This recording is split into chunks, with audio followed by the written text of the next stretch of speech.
Hi guys, it's Sheena from Teton Raptor Center and I'm here to give you this week's patient update. So let's go ahead and get started. We're going to kick things off this week with our newest bird. This is RedTailed Hawk 629. And this is a juvenile red-tail that was admitted from St. Anthony, Idaho. The bird was admitted with a dislocated jaw, eye trauma, and emaciation. So this bird underwent surgery and had his jaw realigned, but in doing so, his jaw then needed to be taped shut. Since his beak had to be taped closed so that it can heal, we had to have our vet then surgically insert a feeding tube into the bird, and that feeding tube goes all the way down into his stomach. So here's a video of us tube feeding this bird through the gavage, which is the name of the tube that's kind of coming out through the side of his neck and comes out then at the back of his head so that it doesn't get in the way and so that he can't pick at it.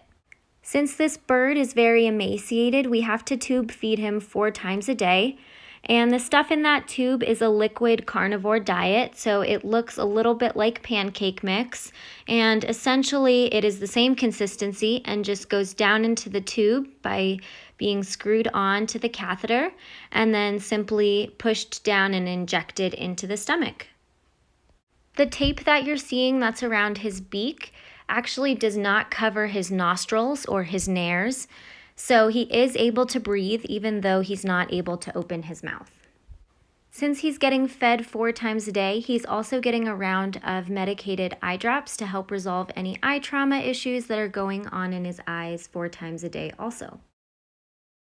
Next up, we have Swainsons Hawk 625, and this bird was admitted to TRC with 2 separate fractures. One was a pubic fracture and the other was a small chip in his humerus. Additionally, this bird was also emaciated, so not only is he receiving cold laser therapy once a day on each of his fracture sites, but he's getting fed 3 small meals a day. And this is in order for him to gain weight slowly. If you were to try to give this bird a big chunk of meat in hopes that he would eat it and gain weight, it could actually send his body into shock, which we obviously do not want. The good news with this bird is that he is perching and he is moved out of oxygen and into the ICU, so that's a great small step for him. He's perching and acting super bright, alert, and responsive, so that's exactly what we look for in birds with this type of trauma. Here we have Red-Tailed Hawk 525. And this is a bird that is non-releasable due to the injury that he's sustained in his left eye. So you can see how cloudy it is from this photo, and unfortunately that eye will never resolve.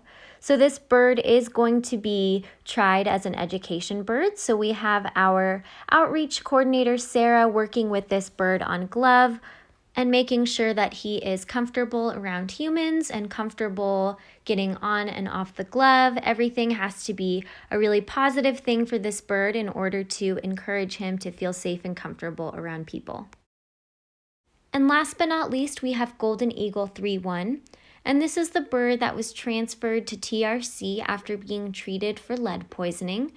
We think that this bird is undergoing possible kidney issues, so we did see if she could fly and we brought her into the flight barn. However, she was unable to fly and ended up just running around on the ground. So we're giving her more time of rest and hope that that will encourage some improvement. All right, that's all we have for this week. I look forward to talking with you all next time. Bye.